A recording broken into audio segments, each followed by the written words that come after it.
সীমাবদ্ধতা সত্ত্বেও স্বল্প সময়ে নির্বাচনের প্রস্তুতি নিচ্ছে কমিশন। ভোটের আগে আইন শৃঙ্খলা পরিস্থিতির উন্নতির আশা সিইসি। হানি ট্র্যাপারদের ভিডিও করায় গাজীপুরে সাংবাদিক হত্যা, জানাচ্ছে জিএমপি। অপরাধ স্বীকার করেছে আসামিরা, বলছে র্যাব। বিএনপির কাছে দেশের মানুষ ভালো পরিবর্তন প্রত্যাশা করে, মন্তব্য তারেক রহমানের। দলের ভেতরে আরও গণতন্ত্র চর্চার তাগিদ। এবং উজানের ঢল ও ভারী বৃষ্টিপাতে আবারও বিপদসীমার উপরে তিস্তার পানি। বন্যার শঙ্কায় উত্তরাঞ্চলের 5 জেলা।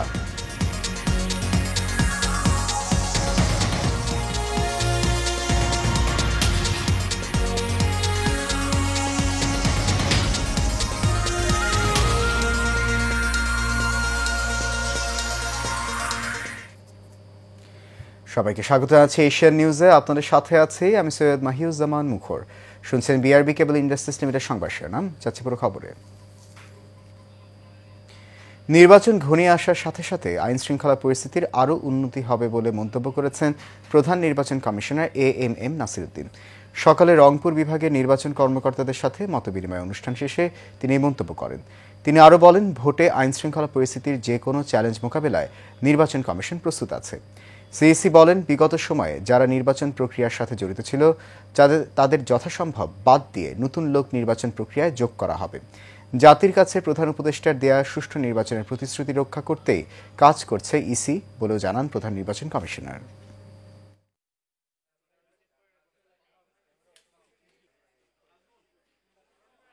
আমরা সচেতনতা কর্মসূচি সিরিয়াসলি নিব এবং তাদেরকেও আশ্বস্ত করব যে একটা ফেয়ার ইলেকশন আমরা অ্যারেঞ্জ করব এবং আমাদের কাজকর্মে তারা দেখবে যে আমরা একটা সুন্দর একটা ইকুয়াল লেভেল প্লেয়িং ফিল্ড যদি করি, সব প্লেয়ারদের জন্য যদি আমরা একটা মাঠটা সমান করে দিতে পারি, তাহলে দেখবেন যে তারা অবশ্যই আগ্রহী হবে। তার সিসিটিভি ফুটেজ বিশ্লেষণে সাংবাদিক তুহিন হত্যা মামলায় সরাসরি 8 জনের সম্পৃক্ততার প্রমাণ মিলেছে বলে জানিয়েছেন Gazipur metropolitan police commissioner doctor Mohammad Nazmul Karim Khan. এর মধ্যে 7 জনকে এরই মধ্যে গ্রেফতার করেছে পুলিশ। শনিবার গাজীপুর মেট্রোপলিটনে প্রেস ব্রিফিংয়ে এসব তথ্য জানান তিনি।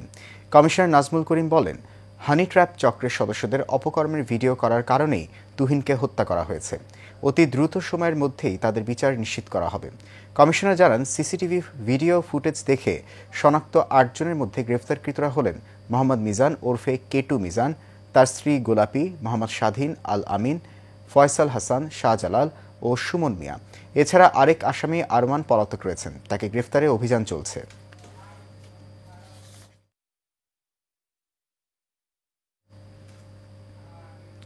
গাজীপুরে সাংবাদিক আসাদুজ্জামান তুহিনকে কুপিয়ে হত্যার ঘটনায় অন্যতম আসামি স্বাধীন জড়িত থাকার কথা স্বীকার করেছে বলে জানিয়েছে র্যাপিড অ্যাকশন ব্যাটালিয়ন র্যাব। এক সংবাদ সম্মেলনে তথ্য জানান গাজীপুর র্যাব 1-এর company commander SP KMA Mamun Khan Chishti. এদিকে তুহিন হত্যাকাণ্ডে সরাসরি জড়িত আরও 2 জনকে গ্রেফতার করেছে আইনশৃঙ্খলা বাহিনী। এই নিয়ে মোট 7 জনকে গ্রেফতার করা হলো। শুক্রবার দিবাগত রাতে মহানগরের বিভিন্ন এলাকায় অভিযান চালিয়ে তাদের গ্রেফতার করা হয়। এর আগে জিজ্ঞাসাবাদের জন্য 5 জনকে আটক করে পুলিশ। শুক্রবার সাংবাদিক তুহিন হত্যার ঘটনায় বাসন থানায় মামলা দায়ের করা হয়। নিহতের বড় ভাই বাদী হয়ে অজ্ঞাত 20 থেকে 25 জনকে আসামি করে মামলা দায়ের করেন। ওপেন সোর্স এবং আমাদের ইন্টেলিজেন্সের মাধ্যমে তাকে আমরা গ্রেফতার করতে সক্ষম হয়েছে এবং গ্রেফতারের পরে সে সমস্ত ঘটনার বর্ণনা দিয়েছে এবং সে এই ঘটনার সাথে জড়িতর কথা স্বীকার করেছে। আপনারা জানেন, র্যাপিড অ্যাকশন ব্যাটালিয়ন প্রতিষ্ঠা লগ্ন থেকে বিভিন্ন সময় অপরাধীদের গ্রেপ্তার এবং হত্যার রহস্য উদ্ঘাটন অত্যন্ত অগ্রণী ভূমিকা পালন। বিএনপির কাছে জনগণ ভালো কিছু পরিবর্তনের আশা করে বলে মন্তব্য করেছেন দলটির ভারপ্রাপ্ত চেয়ারম্যান তারেক রহমান। দুপুরে বিএনপিপন্থী ডক্টরদের সংগঠন ড্যাবের জাতীয় কাউন্সিলে বক্তব্য দেওয়ার সময় তিনি মন্তব্য করেন। একই অনুষ্ঠানে বিএনপি মহাসচিব মির্জা ফখরুল ইসলাম আলমগীর বলেন, পারস্পরিক হিংসার যে কালচার তৈরি করা হয়েছে তা এই জাতিকে ধ্বংস করেছে। আবির হোসেনের ক্যামেরায় জানাচ্ছেন কাউসার আহমেদ। বিগত বছরগুলোতে রাজনৈতিক দলগুলোর মধ্যে গণতন্ত্রের চর্চা খুব একটা লক্ষ্য করা যায়নি। সেদিক থেকে দীর্ঘদিন ধরে গণতন্ত্রের জন্য লড়াই করে যাওয়া বিএনপির ভারপ্রাপ্ত চেয়ারম্যান তারেক রহমান বলেন, ধীরে ধীরে গণতন্ত্রের ভিত মজবুত করতে হবে। জানান, ড্যাবের এই নির্বাচন তারই প্রমাণ। বাংলাদেশ জাতীয়তাবাদী দল বিএনপির সবচাইতে বেশি সম্ভাবনা দেশ পরিচালনা করার একটি নির্বাচনের মাধ্যমে অবশ্যই। সেই জন্য বিএনপির কাছে প্রত্যাশা করে বেটার কিছু, ভালো কিছু চেঞ্জ করার, একটি পরিবর্তন আনার। আমাদেরকে সেই শুরুটা করতে হবে।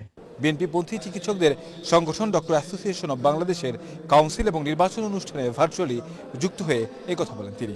জানান, প্রতিটি ক্ষেত্রে সঠিক ও স্বচ্ছ ব্যবস্থা গড়ে তুলতে পারলে গণতান্ত্রিক প্রক্রিয়া শক্তিশালী হবে। যেই দলগুলো, রাজনৈতিক দলগুলো গণতন্ত্রের কথা বলে কিন্তু নিজেদের ভিতরেই প্র্যাকটিস করে না, তারা কেমন করে গণতন্ত্র প্রতিষ্ঠিত করবে? যারা এই কথাটি তোলেন, যারা এই কথাটি আলোচনা করেন যে রাজনৈতিক দলগুলোর মধ্যে চর্চা নেই গণতন্ত্রে, আজকের এই দিনটি তাদের সামনে একটি প্রমাণ যে তাদের কথাটি, বক্তব্যটি সম্পূর্ণভাবে সঠিক নয়। একই অনুষ্ঠানে বিএনপি মহাসচিব মির্জা ফখরুল ইসলাম আলমগীর বলেন, ওষুধ শিল্পে ভয়াবহ ক্রাইসিস চলছে। জানান, বর্তমান সরকারের কিছু নীতির কারণে ওষুধ শিল্প বন্ধ হয়ে যাওয়ার উপক্রম হয়েছে। আজকে যেখানে আমাদের ইন্ডাস্ট্রি, এই ইন্ডাস্ট্রিটা পৃথিবীর সঙ্গে আপনার কম্পিট করছিল, বাইরে এক্সপোর্ট করছিল, এখন তারা বলছে যে আমাদেরকে ফ্যাক্টরি বন্ধ করে দিতে হবে। অর্থাৎ এই সরকারের নীতিগুলো এমন হয়ে দাঁড়িয়েছে। মির্জা ফখরুল বলেন, শুধু ভোটের অধিকার নয়, চিকিৎসা থেকে শুরু করে মানুষের সব অধিকার নিশ্চিত করতে হবে। স্বাস্থ্য ব্যবস্থার কথা তিনি অত্যন্ত উল্লেখযোগ্য। কাউসার আহমেদ, এশিয়ান টেলিভিশন, ঢাকা। বাংলাদেশে আওয়ামী লীগ কোনো রাজনৈতিক দল ছিল না বলে মন্তব্য করেছেন বিএনপি স্থায়ী কমিটির সদস্য সালাউদ্দিন আহমেদ। রাজধানীর সিরডাপ মিলনায়তনে এক আলোচনা সভায় তিনি কথা বলেন। তিনি আরও বলেন, জাতীয় নিরাপত্তার জন্য সবচেয়ে বড় হুমকি বাংলাদেশ আওয়ামী লীগ। সোহাগ মিয়ার ক্যামেরায় ওয়ালিদ সিদ্দিকের রিপোর্টে দেখুন বিস্তারিত। রাজধানীর সিরডাপ মিলনায়তনে বাংলাদেশের প্রেক্ষাপটে আদিবাসী, ক্ষুদ্র নৃগোষ্ঠী প্রসঙ্গ ও জাতীয় নিরাপত্তার ভাবনা শীর্ষক গোলটেবিল বৈঠক অনুষ্ঠিত হয়। সকল জনসমষ্টিকে, সকল সত্তাকে বাংলাদেশি হতে হবে একটি ঐক্যবদ্ধ ন্যাশন তৈরির জন্য। প্রধান অতিথি হিসেবে উপস্থিত ছিলেন বিএনপির স্থায়ী কমিটির সদস্য সালাউদ্দিন আহমেদ। এ সময় তিনি বলেন, চেতনা বিক্রির রাজনীতি বন্ধ করতে হবে। স্বাধীনতার পক্ষ বিপক্ষ বলে আমাদের মধ্যে বিভক্তি সৃষ্টি করা হয়েছে স্বাধীনতার 50 বছর পরেও। আমরা দেখেছি বাংলাদেশে মুক্তিযুদ্ধের চেতনা বলে যে বাণিজ্য হয়েছে, রাজনীতিকরণ হয়েছে, রাজনৈতিকভাবে বাণিজ্য হয়েছে চেতনা, এবং সে চেতনা বিক্রি করতে করতে বাংলাদেশে এত বেশি বিভক্তি সৃষ্টি করা হয়েছে। সেই জায়গা থেকে আমাদেরকে বেরিয়ে আসতে হবে। আওয়ামী লীগের গোড়া অন্য দেশে বলেও মন্তব্য করেন তিনি। সেই ফ্যাসিস্ট শক্তি বাংলাদেশের জন্য ন্যাশনাল সিকিউরিটি থ্রেট। তারা বাংলাদেশের কোন রাজনৈতিক দল ছিল না, তারা বাংলাদেশে কোনোদিন বাংলাদেশিদের জন্য রাজনীতি করেনি। তাদের গোড়া আর এক জায়গায়, তারা মরিয়া প্রমাণ করিল তাহাদের গোড়া কোন জায়গায়। অনুষ্ঠানে বিভিন্ন রাজনৈতিক দলের নেতৃবৃন্দ, আন্তর্জাতিক সম্পর্ক ও নিরাপত্তা বিশ্লেষকগণ উপস্থিত ছিলেন। যে বাংলাদেশের ফ্যাসিবাদ বিরোধী জাতীয় ঐক্যটাকে আমরা শক্তিতে পরিণত করে এগিয়ে যেতে হবে। Walid Siddiqui, Asian television, Dhaka. July ঘোষণাপত্রকে প্রাণহীন এবং অসম্পূর্ণ আখ্যা দিয়ে অবিলম্বে একমত বিষয়গুলো বাস্তবায়নের দাবি জানিয়েছেন এবি পার্টির সাধারণ সম্পাদক ব্যারিস্টার আসাদুজ্জামান ফুয়াদ। সকালে কেন্দ্রীয় কার্যালয়ে জুলাই ঘোষণাপত্র, সনদ বাস্তবায়ন, জাতীয় নির্বাচন নিয়ে ও সরকারের 1 বছর পূর্তিতে প্রতিক্রিয়া জানাতে এক সাংবাদিক সম্মেলনে সাধারণ সম্পাদক ব্যারিস্টার আসাদুজ্জামান ফুয়াদ কথা বলেন। তিনি সতর্ক করেন, সনদের ভিত্তিতে নির্বাচন না হলে বৈধতা নিয়ে প্রশ্ন উঠবে। নির্বাচন কমিশনের সক্ষমতা নিয়ে শঙ্কা প্রকাশ করে তিনি স্থানীয় নির্বাচন দিয়ে তা যাচাই ও সেনা মোতায়েন বাড়ানোর আহ্বান জানান। ঘোষণাপত্রের চরিত্র হচ্ছে যে আপনি যখন এটার বেইস তৈরি করবেন, পরবর্তী আপনার স্বপ্নটা ওখানে বলবেন, আকাঙ্ক্ষাটা বলবেন, আমরা আসলে কি করতে যাচ্ছি। তো এই যে ঐকমত্য কমিশনে আমাদের সপ্তাহের পর সপ্তাহ আলোচনা হচ্ছে, সংস্কার কমিশনগুলো রিপোর্ট দিয়েছে, এই যে জুলাই সনদ নিয়ে কথা বলছি, সেটার সাথে এটাকে কোনোভাবে ট্যাগ করা হয়নি, কানেক্ট করা হয়নি যে এই স্বপ্নগুলোকে বাস্তবায়ন করবার জন্য আসলে আগামী সময়গুলোতে, বছরগুলোতে আমরা কি করছি, কি করব। তো সেই জায়গাতে ঘোষণাপত্রটা যথেষ্ট দায়সারা গোছের মনে হয়েছে। উজান থেকে নেমে আসা পাহাড়ি ঢল ও ভারী বৃষ্টিপাতের কারণে তিস্তা নদীর পানি ডালিয়া পয়েন্টে বিপদসীমার উপর দিয়ে প্রবাহিত হচ্ছে। শুক্রবার রাতে এই পয়েন্টে পানির সমতল রেকর্ড করা হয়েছে 52.15 মিটার, যা বিপদসীমার উপরে। বন্যা পূর্বাভাস ও সতর্কীকরণ কেন্দ্র জানায় গতকাল সকাল ৯টা থেকে রাত ৯টা পর্যন্ত ডালিয়ায় পানি ২৯ সেন্টিমিটার বেড়েছে। তিস্তা অববাহিকায় আগামী ৭২ ঘন্টায় ভারী বৃষ্টিপাতের সম্ভাবনা রয়েছে। এর ফলে পানি বেড়ে নতুন করে বন্যা হতে পারে। বিশেষ করে লালমনিরহাট, নীলফামারী, রংপুর ও কুড়িগ্রাম জেলার তিস্তা নদী সংলগ্ন নিম্নাঞ্চলগুলোতে এই ঝুঁকি বেশি বলে জানিয়েছে বন্যা পূর্বাভাস ও সতর্কীকরণ কেন্দ্র। মসজিদ কমিটির স্বৈরাচারী বন্ধে মসজিদ ব্যবস্থাপনা নীতিমালা প্রস্তুত করা হয়েছে বলে জানিয়েছেন ধর্ম উপদেষ্টা ডক্টর আফম খালিদ হোসেন। সকালে রাজধানীর বিএমএ মিলনায়তনে আয়োজিত শানে সাহাবা জাতীয় খতিব ফাউন্ডেশনের জাতীয় কনফারেন্সে অনুষ্ঠিত হয়। খতিবদের জাতীয় কনফারেন্সে তিনি আরও বলেন, আগামীর বাংলাদেশে মসজিদ কমিটি হবে রাজনৈতিক প্রভাবমুক্ত। তিনি বলেন, নতুন বাংলাদেশে ইমাম খতিবদের তুচ্ছ তাচ্ছিল্য করার আর কোনো সুযোগ নেই।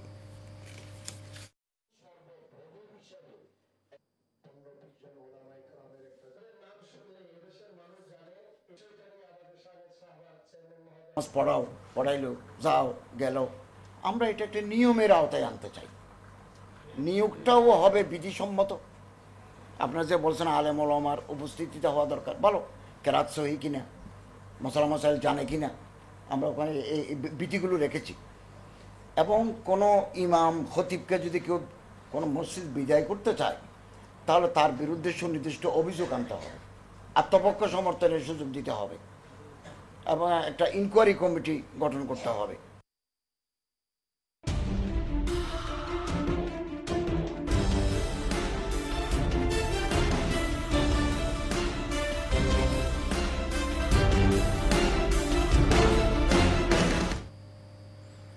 সারা বাংলা প্রসঙ্গ। নাটোরের সিংড়ায় কবুতর চুরির অপরাধে আকরাম হোসেন নামে এক যুবককে তুলে নিয়ে পিটিয়ে হত্যার অভিযোগ উঠেছে। শুক্রবার বিকেলে পাটকলে এই ঘটনা ঘটে। স্থানীয়রা ও নিহতের স্বজনরা জানায়, কয়েকদিন আগে সিংড়ার পাটকলে মাসুদ করিম মিঠু নামে এক খামারির কবুতরের খামারে চুরির ঘটনা ঘটে। হোসেনকে সন্দেহ করে গ্রামবাসীদের কাছে বিচার দেয় মিঠু, কিন্তু সেই গ্রাম্য সালিশে অভিযুক্ত আকরাম উপস্থিত হয় না। পরে মিঠু ও তার অন্য সহযোগীরা মিলে আকরাম হোসেনকে একটি ঘরে আটকে রেখে মারধর করে। পরে স্থানীয়রা আকরামকে উদ্ধার করে সিংড়া উপজেলা স্বাস্থ্য কমপ্লেক্সে নিয়ে গেলে চিকিৎসকরা তাকে মৃত ঘোষণা করে।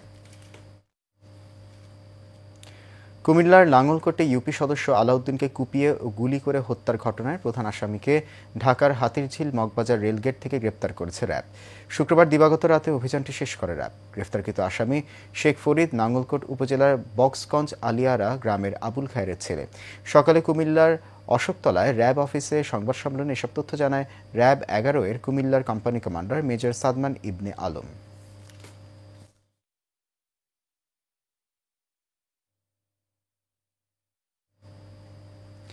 ঝালকাঠি জেলা স্বেচ্ছাসেবক দল কর্তৃক আয়োজিত তৃণমূল কর্মীদের সাথে মতবিনিময় সভা অনুষ্ঠিত হয়। প্রধান অতিথি হিসেবে উপস্থিত ছিলেন কেন্দ্রীয় স্বেচ্ছাসেবক দলের সাধারণ সম্পাদক রাজীব আহসান। বিশেষ অতিথি ছিলেন কেন্দ্রীয় সহসভাপতি ফখরুল ইসলাম রবিন, মনির আলম চৌধুরী, যুগ্ম সাধারণ সম্পাদক ZI কামাল, যুগ্ম সাধারণ সম্পাদক জসিমউদ্দিন। সভাপতিত্ব করেন জেলা স্বেচ্ছাসেবক দল আহ্বায়ক আজাদুর রহমান। সঞ্চালনায় ছিলেন সদস্য সচিব অ্যাডভোকেট মুশফিকুর রহমান বাবু।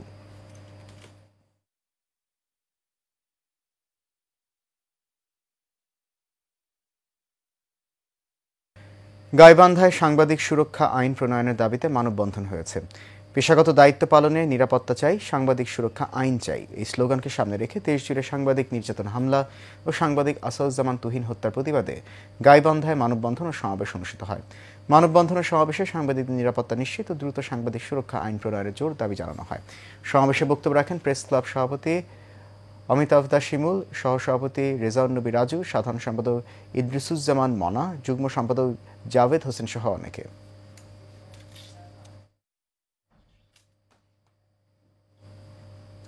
গাজীপুরের সাংবাদিক আসাদুজ্জামান তুহিনকে নির্মমভাবে হত্যা ও সাংবাদিক আনোয়ারের উপর হামলার ঘটনায় মানববন্ধন করেছে বাংলাদেশ সেন্ট্রাল প্রেস ক্লাব।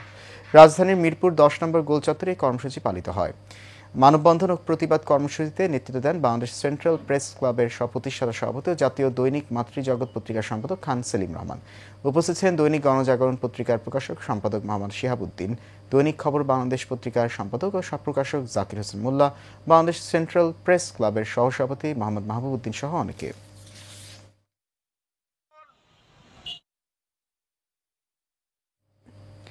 পার্কিংয়ের নামে চাঁদাবাজি বন্ধের দাবিতে রাজধানীর মিরপুর ব্যবসায়ীদের সংবাদ সম্মেলন করেছেন ব্যবসায়ীরা।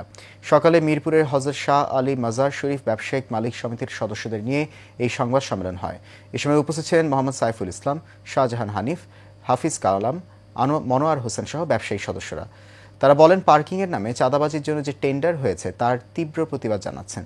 বিলম্বে এই টেন্ডার বন্ধ করে কাঁচামালের স্বাভাবিক মূল্য রক্ষা করার জন্য অনুরোধ জানান ব্যবসায়ীরা।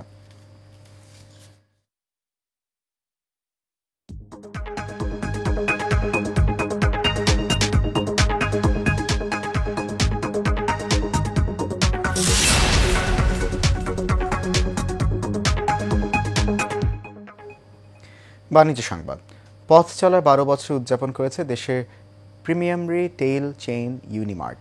এই উপলক্ষে ইউনাইটেড কনভেনশন সেন্টারে আয়োজন করা হয় বর্ণাঢ্য সেলিব্রেশন নাইট। অনুষ্ঠানে ইউনিমার্টের গুণগত মান, উদ্ভাবন এবং গ্রাহক সেবার প্রতি অঙ্গীকারের এক যুগেরও বেশি সময়ের চিত্র তুলে ধরা হয়। অনুষ্ঠানের প্রধান অতিথি ছিলেন ইউনাইটেড গ্রুপের প্রধান উপদেষ্টা হাসান মাহমুদ রাজা। বিশেষ অতিথি হিসেবে উপস্থিত ছিলেন গ্রুপের উপদেষ্টা KMA শামীম, চেয়ারম্যান ও ম্যানেজিং ডিরেক্টর মঈনুদ্দিন হাসান রশিদ, পরিচালক শরফুদ্দিন আক্তার রশিদ। অনুষ্ঠানে আরও উপস্থিত ছিলেন ইউনিমার্ট লিমিটেডের প্রধান নির্বাহী গাজী মাহফুজুর রহমান এবং প্রধান পরিচালনা কর্মকর্তা শাহিন মাহমুদ।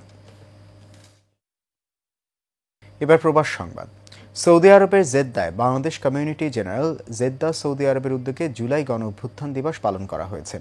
5ই আগস্ট এই উপলক্ষে আয়োজিত অনুষ্ঠানে সভাপতিত্ব করেন communal general NM Nazmul Hasan. July আগস্টে গণ অভ্যুত্থানের উপর গুরুত্বপূর্ণ বক্তৃতা পেশ করেন। কমনাল জেনারেলের তার বক্তব্যে মহান মুক্তিযুদ্ধ, ভাষা আন্দোলন ও জুলাই আগস্টের আন্দোলনে নিহত শহীদদের আত্মার শান্তি কামনা করেন, শোকাহত পরিবারের প্রতি সমবেদনা জ্ঞাপন করেন এবং আহতদের দ্রুত সুস্থতা কামনা করেন। অনুষ্ঠানে কমিউনিটির সকল কর্মকর্তা কর্মচারী, জেদ্দাস্থ কমিউনিটি নেতৃবৃন্দ, স্থানীয় বাংলাদেশি সাংবাদিকগণ সহ জেদ্দায় প্রবাসী বাংলাদেশিরা উপস্থিত ছিলেন।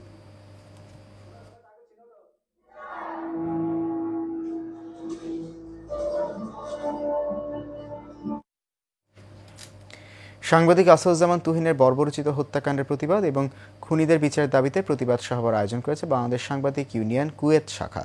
যুগ্ম সাধারণ সম্পাদক আহাদ আম্বিয়া খোকন ও সাংগঠনিক সম্পাদক আলাল আহমেদের যৌথ সঞ্চালনায় অনুষ্ঠানে সভাপতিত্ব করেন সংগঠনের সভাপতি নাসির উদ্দিন খোকন।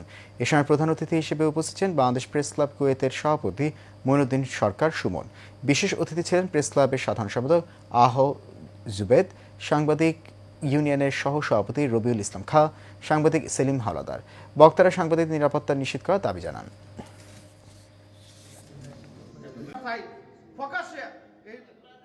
শেষ খবর এশিয়া নিউজ। তার আগে BRB কেবল ইন্ডাস্ট্রিজ লিমিটেড সংবাদ শিরোনামগুলো জানিয়ে দিচ্ছে আরও একবার।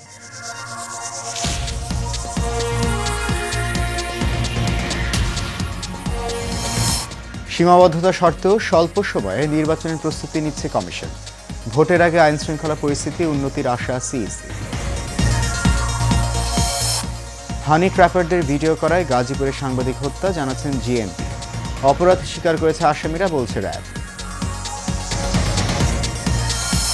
বিএনপির কাছে দেশের মানুষ ভালো পরিবর্তন প্রত্যাশা করে, মন্তব্য তারেক রহমানের। দলের ভেতরে আরও গণতন্ত্র চর্চার তাগিদ। এবং উজানের ঢল ও ভারী বৃষ্টিপাতে আবারও বিপদসীমার উপরে তিস্তার পানি। বন্যার সংখ্যায় উত্তরাঞ্চলে 5 জেলা।